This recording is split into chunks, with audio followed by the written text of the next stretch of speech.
¿Y si tu marido se entera?, le dijo él, riéndose, mientras le bajaba la cremallera del vestido. Yo estaba a 2 metros. Quieto. Respirando lento. Mirando a través de la rendija del armario empotrado como si estuviera viendo una película que no había pedido. No me moví. Ni siquiera parpadeé. Escuchaba cómo se besaban, cómo ella gemía en silencio, cómo él le decía que la iba a hacer olvidar que alguna vez estuvo casada. ¿Y lo peor? Que ese armario era el de nuestra habitación. Esa cama, la que compramos juntos. Y esa mujer, la que me juró amor eterno hace 8 años. Mi esposa, Clara. No sé qué me llevó a meterme ahí. No fue un plan maestro, ni un acto de valentía. Fue un impulso. Volví antes de lo previsto de un viaje a Madrid por trabajo. Ni siquiera le avisé, solo quise darle una sorpresa. Y al abrir la puerta, escuché risas desde la habitación. Una risa masculina. No pensé, actué. Cerré la puerta con cuidado, entré en silencio, y sin hacer ruido, me metí en el armario. ¿Por qué no me fui? ¿Por qué no irrumpí en el momento? Ni idea. Supongo que necesitaba ver con mis propios ojos hasta donde llegaba la traición. No bastaba con imaginarlo. Desde ese rincón oscuro vi todo. Cada beso, cada palabra sucia, cada movimiento. Y cuando él terminó, y ella se quedó tumbada en la cama mirándolo como si fuera su salvación, entendí que esto no era un error. No fue una noche de debilidad. Era algo que ya había pasado antes.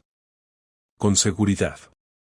Demasiada confianza, demasiada naturalidad entre ellos. No lloré. No grité. No salí dando portazos. Me quedé ahí, en ese armario, escuchando cómo ella se reía después del polvo, como le decía que nadie sospecha nada, que Marcos es un buen tipo, pero tonto. No sabía en ese momento que me dolía más, que me engañara o que me creyera tan idiota. Cuando él se fue, esperé a que ella se duchara. Salí del armario, tomé mis llaves, y me fui a dormir al coche. No sabía qué iba a hacer. Pero ya no era el mismo Marcos que entró a esa casa unas horas antes.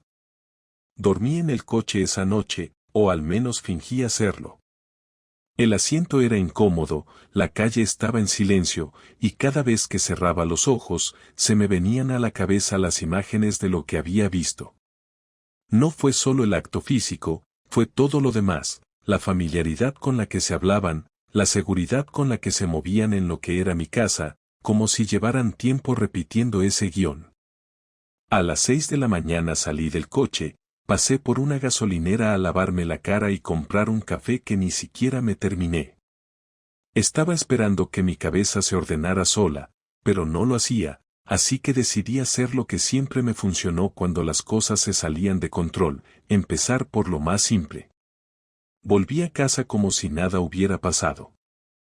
Clara ya se había ido al trabajo, y todo estaba perfectamente arreglado, como si no hubiera pasado un desconocido por ahí la noche anterior, como si no se hubieran follado en mi cama. Me senté en la cocina con la taza en la mano sin tomar nada, mirando al suelo. Nada parecía fuera de lugar, todo estaba exactamente donde debía estar, pero a la vez todo me resultaba extraño. Caminé por el pasillo como si fuera un invitado en mi propia casa, inspeccionando cada detalle, intentando encontrar alguna pista, algo que me dijera quién era él. En el cuarto no había nada evidente, ni ropa fuera de lugar, ni perfume desconocido, ni papelitos, ni un mechón de pelo ajeno. Lo habían hecho con cuidado. Demasiado. Lo que solo confirmaba que no era la primera vez. No sabía por dónde empezar, y no quería revisar su móvil. No porque me pareciera una invasión, eso ya me daba igual, sino porque no quería que fuera tan fácil. Necesitaba ver si era tan obvio como para que cualquier idiota lo notara. Así que empecé a recordar sus últimos días, sus comentarios, los cambios en su rutina. Pensé en los jueves, que siempre llegaba una hora más tarde porque decía que tenía reunión con el AMPA. Empecé a revisar el calendario que colgaba de la nevera, donde apuntábamos cosas como citas médicas, pagos, fechas importantes. Jueves, jueves, jueves, cada uno tenía marcado reunión con padres, con el mismo bolígrafo azul. Revisé los correos compartidos que teníamos del colegio, buscando alguna mención a esas reuniones. No había ninguna.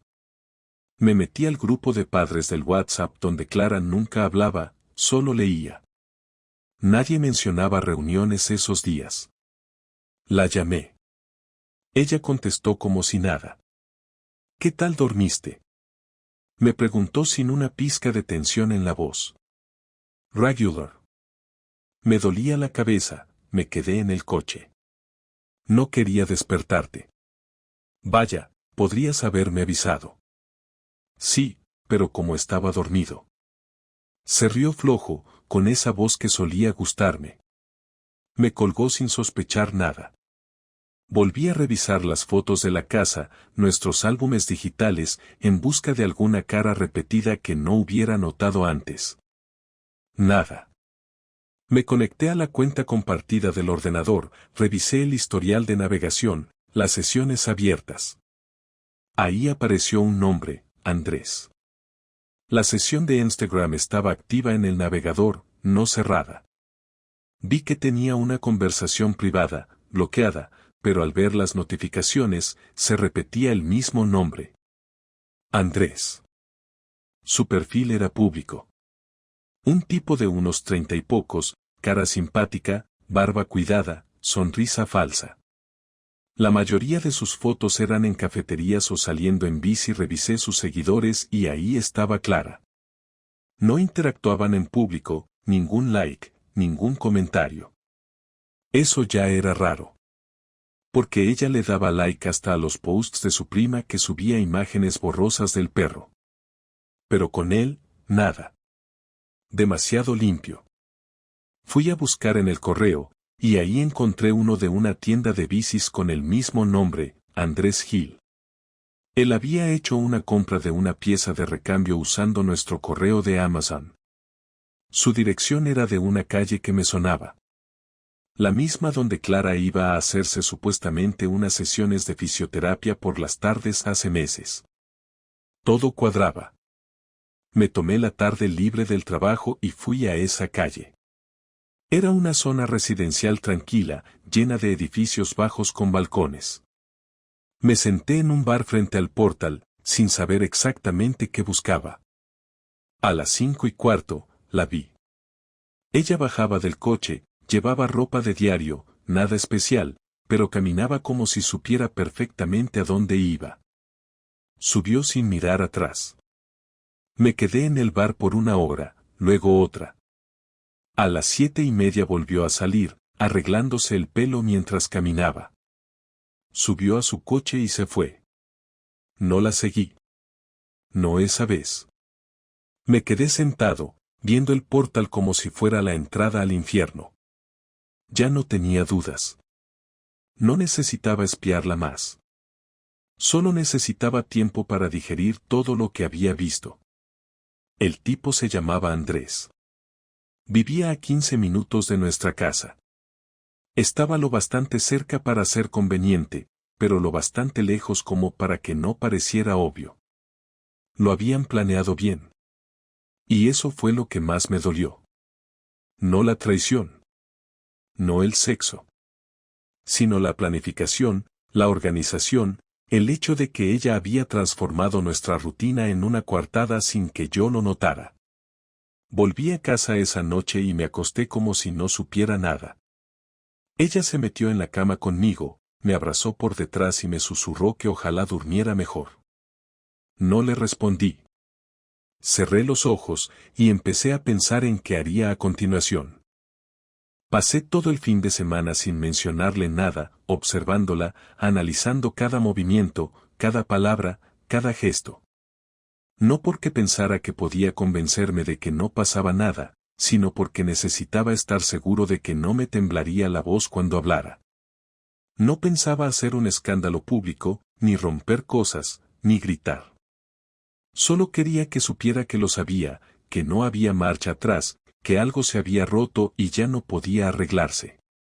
El lunes por la noche, después de cenar, le propuse que habláramos. Ella se quedó quieta un segundo, con la mirada tensa, como si algo en su cabeza se encendiera. Preguntó de qué quería hablar, con voz tranquila pero con las manos algo inquietas. Le dije que subiera conmigo al dormitorio, que necesitaba decirle algo serio. Subió delante de mí, en silencio, sin mirar atrás. Cerré la puerta, me senté en el borde de la cama y le pedí que se sentara frente a mí. Lo hizo, cruzando los brazos, esperando. Durante unos segundos, no dije nada. Solo la miré. Ella aguantó la mirada sin moverse. ¿Quién es Andrés?, pregunté sin levantar la voz. El golpe fue inmediato. Sus labios se apretaron, los ojos bajaron por un segundo y luego volvió a mirarme, como si estuviera decidiendo en qué dirección girar la mentira. Un conocido, dijo al fin, del colegio. Del colegio, claro. ¿Es con el con quien te acuestas en las tardes que finges ir a las reuniones de padres? ¿Qué estás diciendo? Estoy diciendo que ya lo sé todo, Clara. Vi cómo entrabas a su casa, vi cómo salías. No necesito pruebas, las tengo todas en la cabeza. No me expliques nada que no quiero escuchar.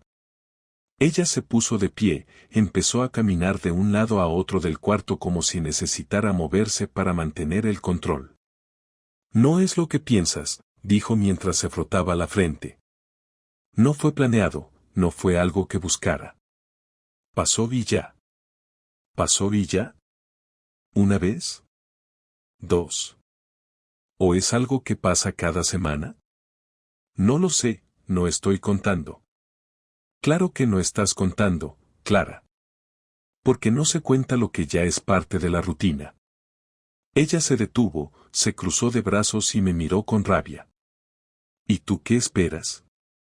¿Una confesión dramática? ¿Un perdón de rodillas? No lo vas a tener. No pienso pedirte perdón por algo que ni siquiera fue una traición emocional. ¿No fue una traición? ¿Tener sexo con otro en mi casa, en mi cama, no es una traición? No es tan simple. Me sentía sola, Marcos. Tú estás siempre en tus cosas, tus horarios, tu mundo. A veces no sé ni con quién vivo. ¿Y esa es tu justificación? No necesito justificar nada. Solo te estoy diciendo la verdad. Las cosas no estaban bien, no somos felices desde hace meses. Tú lo sabes. ¿Y decidiste resolverlo follando con un desconocido? No es un desconocido. Es alguien que me escucha. Ah, claro. Porque yo no escucho. Solo pago las facturas, hago la compra, arreglo la casa, y me ocupo de todo lo que tú no quieres hacer. Pero como no soy divertido como Andrés, eso me convierte en invisible. No digas tonterías. No estoy diciendo tonterías. Estoy describiendo lo que es vivir contigo y enterarte de que te están usando como respaldo mientras tu mujer se divierte con otro. Ella se acercó, ahora con el tono más bajo, intentando suavizar algo que ya estaba deshecho. No lo planeé, Marcos. Se fue dando. Empezamos hablando, tomamos un café, luego pasó lo demás. Y sí, me equivoqué, pero no lo hice por odio a ti. Solo me sentía vacía. Pues qué lástima que llenaras ese vacío con alguien tan mediocre. ¿Qué esperabas? ¿Que siguiera como si nada? No, claro que no. Pero tampoco me esperaba que te convirtieras en este juez, como si tú fueras perfecto. No soy perfecto, pero al menos no me he metido en la cama con otra persona. ¿Y qué quieres hacer entonces? ¿Me vas a echar? No lo sé. Pero no voy a vivir con una mujer que se ríe de mí en mi propia cara. No soy ese tipo de hombre. Ella se sentó en la silla del escritorio, cruzó las piernas y me miró. Si quieres divorciarte, adelante. Pero no pienses que vas a salir de esto sin consecuencias. La casa es de los dos. La cuenta también. Y no pienso hacerme la víctima. No quiero víctimas, Clara. Solo quiero que entiendas que esto ya no tiene arreglo. Que te fuiste sin irte, y ahora estás sola aunque sigas aquí. Entonces ve buscando abogado. Ya lo tengo. El silencio se hizo denso. Ella entendió que ya no era una amenaza, ni un experimento emocional, ni un juego. Esto iba en serio. Yo no estaba actuando como el tipo que se queda mirando al suelo esperando una explicación. Estaba hablando como el hombre que ya tomó una decisión. Haz lo que tengas que hacer, dijo por fin, sin emoción.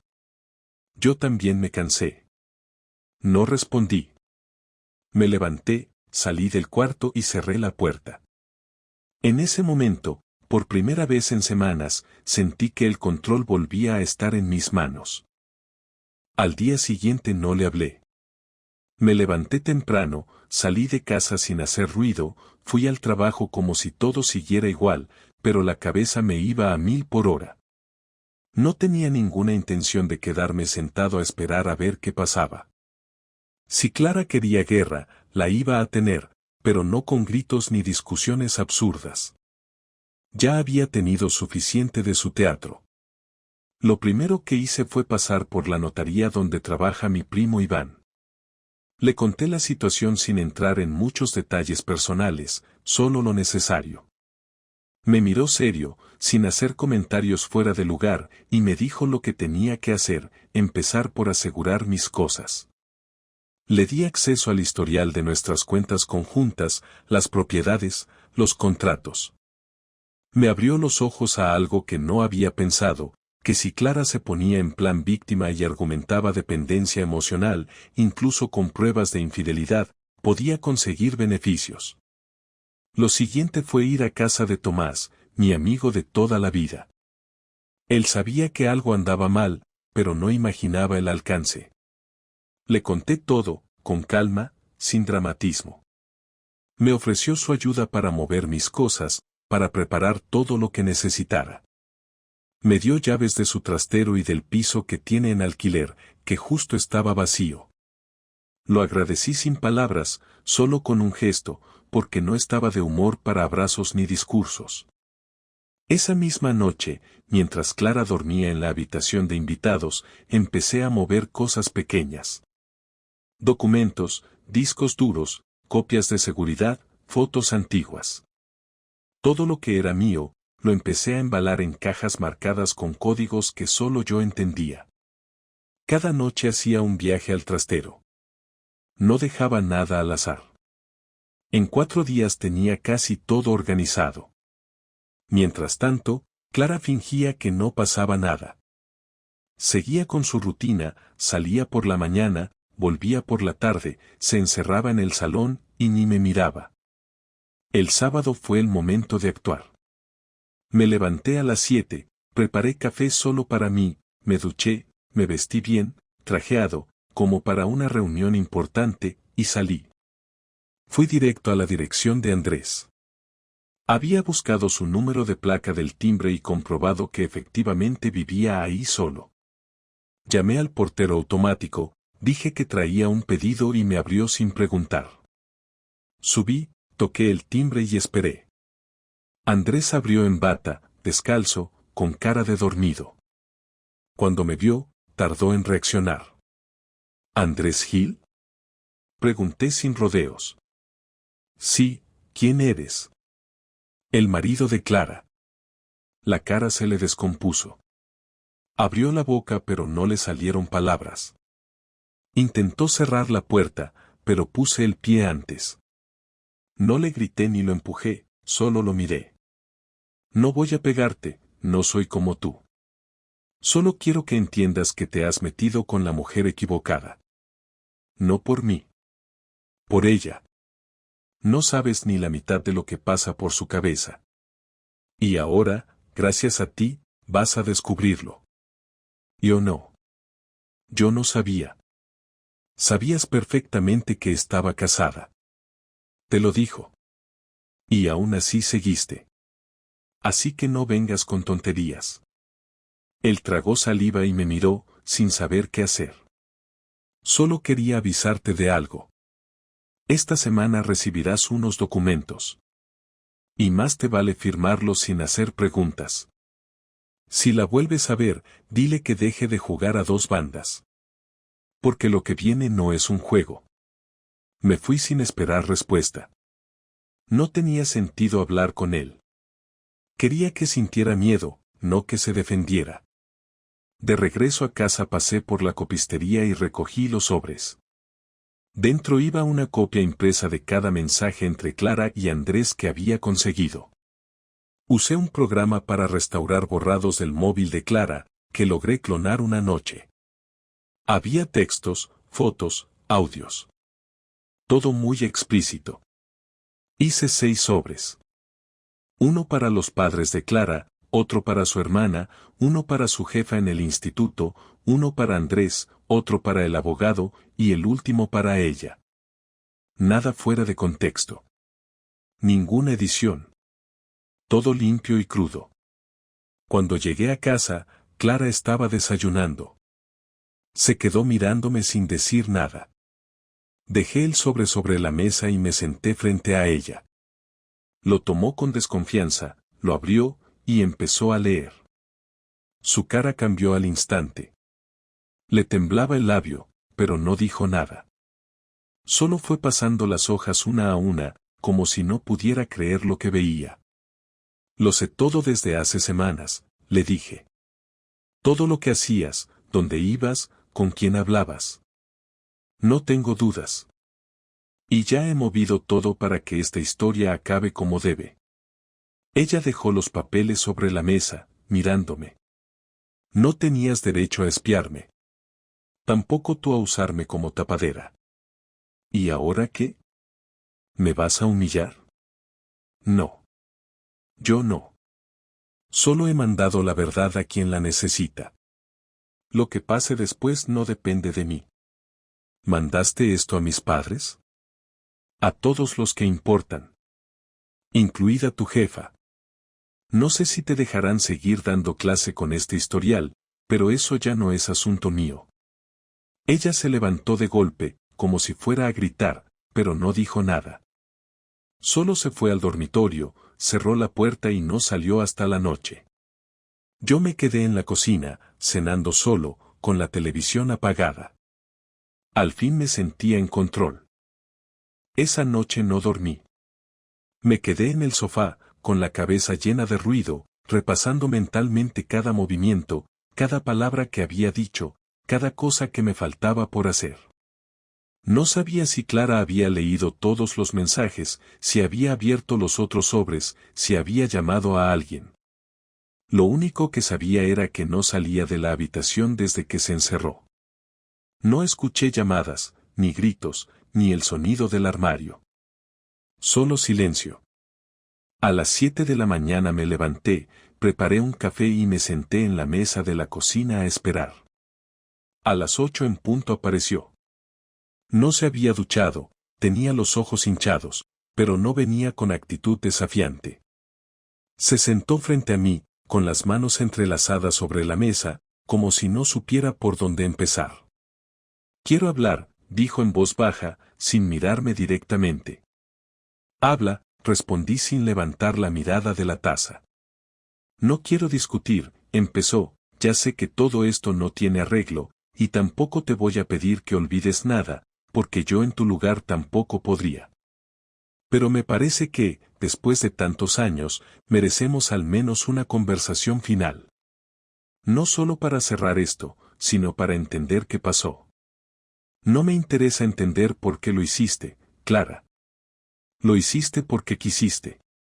No hay nada más que entender. No lo hice por venganza, ni por odio. Lo hice porque estaba vacía, porque sentía que ya no había nada entre nosotros. Pasamos meses sin hablarnos más allá de lo práctico. No me sentía querida, ni vista, ni deseada. Y eso no justifica lo que hice, pero fue lo que me llevó ahí. Si te sentías así, podías haber hablado. O podías haberte ido. Nadie te obligaba a quedarte conmigo. Pero preferiste engañarme. Preferiste acostarte con otro en nuestra casa y seguir actuando como si todo estuviera bien. No fue así desde el principio. Al principio solo hablábamos. Él me escuchaba, me preguntaba cosas, se interesaba. Y después sí, se fue a otro nivel. Y no supe parar. Me dejé llevar. No es excusa, pero es la verdad. ¿Y ahora qué esperas? ¿Que llore? ¿Que te diga que lo entiendo? ¿Que podemos volver a empezar? No espero nada. Solo quería que lo supieras directamente de mí. No me justifico, pero tampoco voy a permitir que pienses que todo lo nuestro fue una mentira. No fue una mentira. Fue verdad. Hasta que tú decidiste cambiarlo todo. Ella respiró hondo, como si quisiera aguantar algo dentro que estaba a punto de salir. Te juro que no fue fácil para mí. Me despertaba pensando que ese día te lo iba a contar, que era mejor terminar con todo antes de que te enteraras por otro lado. Pero no podía. No sabía cómo hacerlo. Me daba miedo tu reacción, me daba miedo que me odiaras. No te odio, Clara. El odio es otra cosa. A ti solo te borré. Ya no me produces nada. Y eso es lo más triste de todo. Ella bajó la mirada, tragando saliva. ¿Qué va a pasar ahora? Ya está todo en marcha. El abogado te va a llamar. No pienso pelear por los muebles, ni por el coche. Quiero que esta separación sea rápida. Yo me voy a ir del piso esta semana. Es tuyo, lo puedes vender o alquilar, me da igual. Lo único que te pido es que no me busques más. No quiero ser tu amigo. No quiero hablar contigo. No quiero saber cómo estás. No quiero saber si te arrepientes o si rehaces tu vida. ¿Y si quiero pedirte perdón? Hazlo contigo misma. A mí ya no me sirve de nada. ¿Y si me doy cuenta de que todo fue un error? ¿Y si quiero arreglarlo? No lo vas a arreglar, porque no se puede. Esto no es una pelea. Es una traición. Y no tengo espacio en mi vida para alguien que me ve como un imbécil. Ella se levantó, fue hasta la puerta, se detuvo un momento y sin girarse dijo: A pesar de todo, te quise. Nunca olvides eso.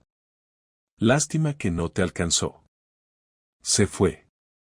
Cerró la puerta sin hacer ruido, como si supiera que cada gesto contaba.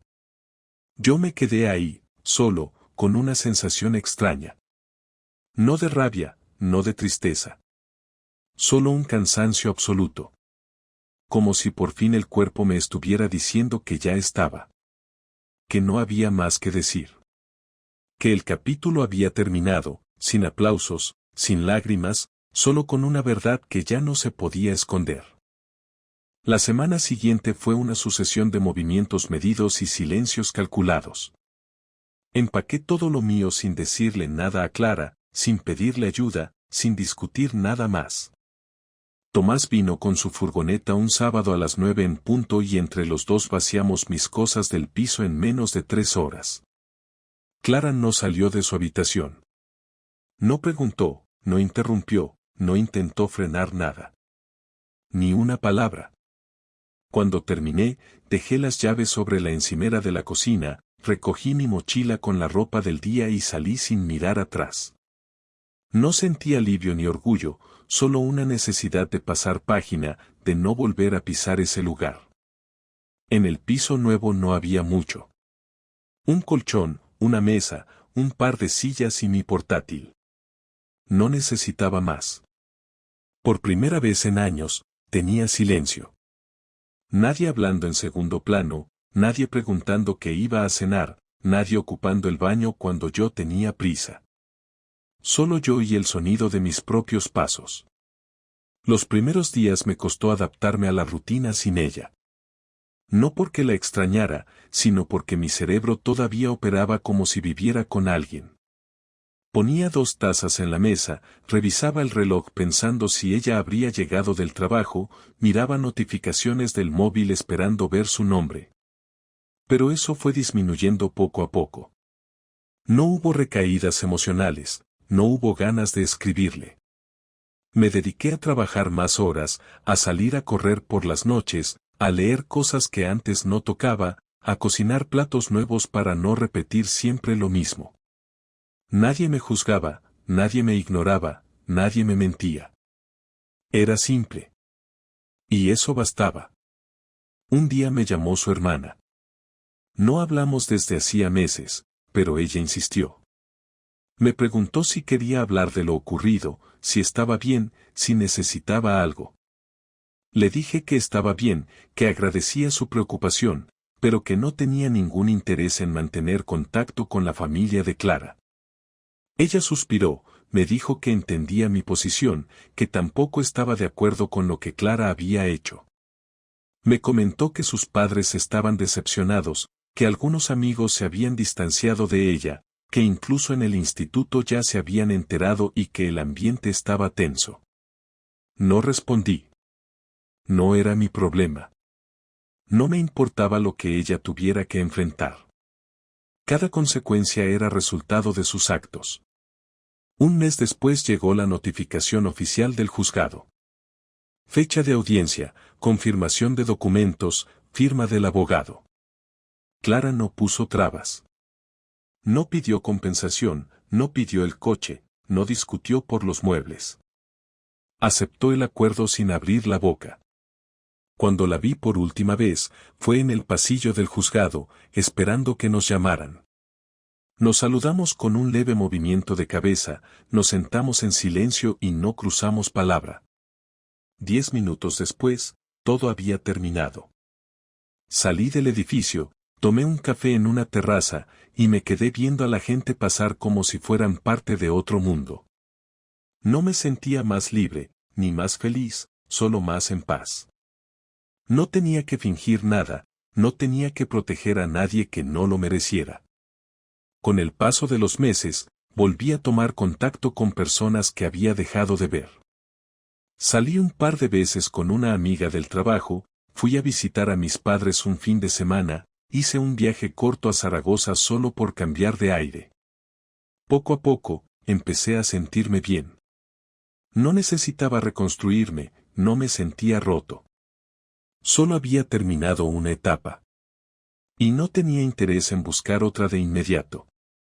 Me bastaba conmigo mismo. Una tarde recibí un correo de Clara. Un mensaje breve, sin dramatismos, sin disculpas. Solo decía que esperaba que me fuera bien, que entendía todo lo que había perdido y que, aunque no esperaba respuesta, necesitaba escribirlo. No contesté. No porque sintiera rencor, sino porque sabía que abrir esa puerta era innecesario. Ya no tenía nada que decirle, y ella ya había dicho todo cuando decidió lo que decidió. Cerré el correo, lo eliminé y seguí con mi día. Hoy, casi un año después, me doy cuenta de que no me cambió la traición. Me cambió el hecho de ver con claridad. De entender que puedes dormir junto a alguien todos los días y no conocerla realmente. Que puedes dar todo por una relación y seguir siendo invisible. Y que, cuando todo se rompe, no se trata de buscar culpables externos, ni de dramatizar la pérdida. Se trata de aceptar que hay gente que simplemente no vale la pena. Aprendí a estar solo sin sentirme solo. Aprendí que no necesito validar mi vida con otra persona. Aprendí que el respeto empieza por uno mismo, y que perdonar no significa olvidar ni aceptar. Significa soltar lo que ya no te pertenece. Y eso hice. Solté a Clara, solté lo que fuimos, y me quedé con lo que soy ahora. No es una historia bonita. No tiene final feliz. Pero es mía. Y por primera vez en mucho tiempo, eso es suficiente.